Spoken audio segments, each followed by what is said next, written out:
Welcome to This Explainer. All right, let's just dive straight into this bizarre, honestly terrifying corner of the internet and history. If you've spent any significant time online over the last decade, you've probably stumbled across whisperings of something deeply sinister that supposedly happened behind the Iron Curtain. Today, we are going to completely pull apart an incredibly famous internet legend. We'll look at the very real, very dark history that made it so believable and try to figure out why we, as a society, are just so drawn to creating these modern digital monsters. So here's the massive question I want to ask you right out of the gate.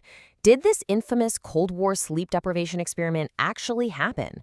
For years now, people have debated whether this gruesome tale was some sort of highly suppressed historical record or just a wildly successful campfire story for the digital age. And I mean, it is a story that has absolutely captivated millions, spawning fan art, movies, and just endless online debates. To really understand its grip on us, you just have to listen to this chilling quote from the climax of the original story, which was posted by a user going by Orange Soda back in 2010. They wrote, "We are you. We are the madness that lurks within you all, begging to be free at every moment in your deepest animal mind." Man, it is grim, it's super atmospheric, and it perfectly sets the stage for a descent into absolute madness. But before we get totally lost in the horror, let's kind of pull the rug out and examine what this story is actually claiming. Section 1. The Russian Sleep Experiment. Let's break down the exact anatomy of the story that went so incredibly viral. Okay, so the core setup of this myth is actually super focused. It claims that back in the late 1940s, Soviet researchers took 5 test subjects and locked them into a completely sealed environment for 15 days.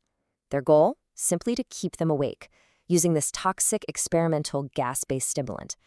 What unfolds in the text is a meticulously detailed descent into absolute body horror madness. We're talking extreme self-mutilation and eventually outright cannibalism. But the pacing of this fake story is honestly brilliant. It walks the reader through these very distinct steps of escalation. Days 1 through 4, just routine monitoring. It feels almost mundane, right? But by day 5, this severe paranoia sets in. By day 9, the subjects are screaming so hard they actually destroy their own vocal cords, and the observation windows are smeared with feces. And then finally, on day 15, the researchers crack open the chamber to a scene of horrific, grindhouse-level gore. It's a perfect escalation from scientific boredom to absolute terror. Section 2. Anatomy of a viral hoax. Because despite the incredibly specific details that tricked so many people, the whole thing was entirely a work of fiction. Let's look at how this whole thing just absolutely exploded online. Back in August 2010, that user Orange Soda published the original tale on a site called the Creepypasta Wiki, and it spread like absolute wildfire. By 2013, the fact-checking site Snopes had completely debunked the myth, stating crystal clearly that this was not a historical record. But you know what? The debunking didn't even matter. From 2022 to right now, a massive cottage industry of movies, books, and fan pages has just kept the legend alive. It literally survived its own debunking to become an unstoppable cultural phenomenon. And the visual trickery used to sell this hoax is just incredible. You've probably seen the fake evidence floating around online. Take that famous, horrifying mutant victim photo that usually gets paired with this story. Well, it turns out that is literally just a fuzzy black and white picture of a cheap Halloween prop made by Morbid Enterprises, the kind of thing you could buy at Walmart. And that other photo, the one always labeled as the creepy researchers, that is just a historical lineup showing various World War I gas masks from different countries, like the US, UK, France, and Germany. It's pure, brilliant visual manipulation. Section 3. Real Soviet science horrors. If the myth is so easily disproven by tracking down a Halloween prop, we really have to ask ourselves a deeper question here. Why did we all fall for it? Seriously, think about that for a second. The reason the Russian sleep experiment feels so plausible is because actual Soviet-era science was, historically speaking, deeply unsettling. The myth totally capitalized on a foundation of grim, factual reality regarding state-sanctioned experiments during the Cold War. And real, documented Soviet projects completely validate that intuition.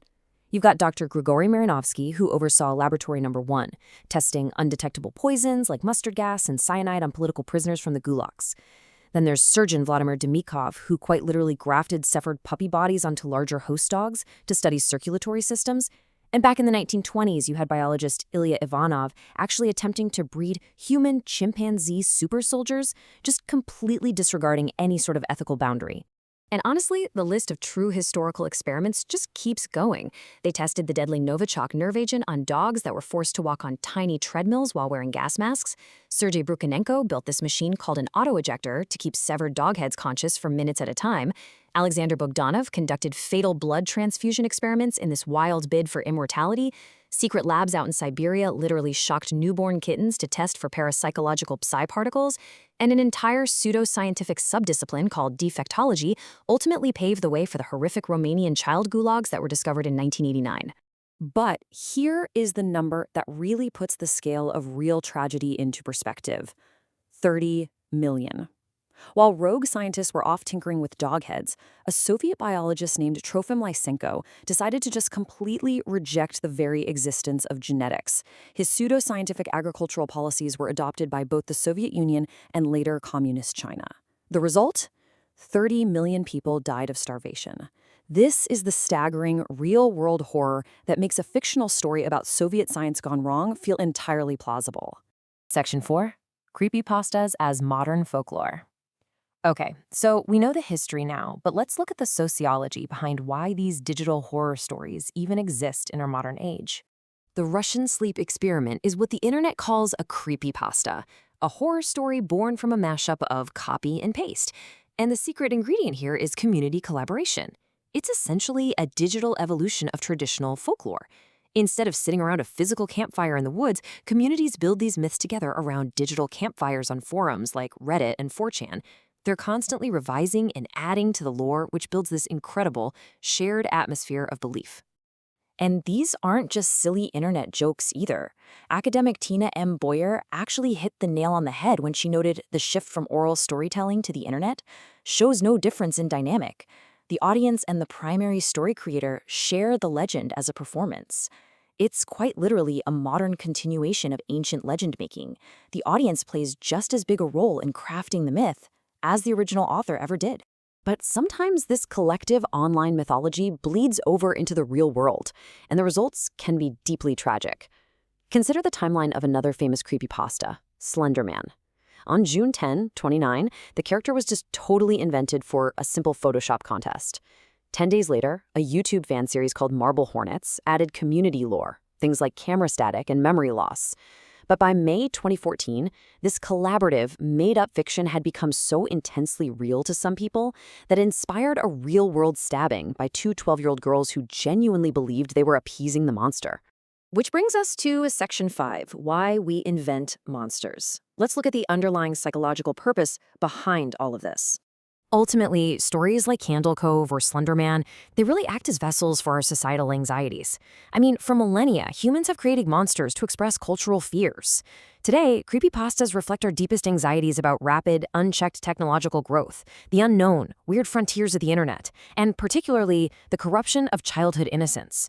They give us a safe space to process the crazy, scary changes happening in the modern world by giving them a face, even if that face is completely fictional.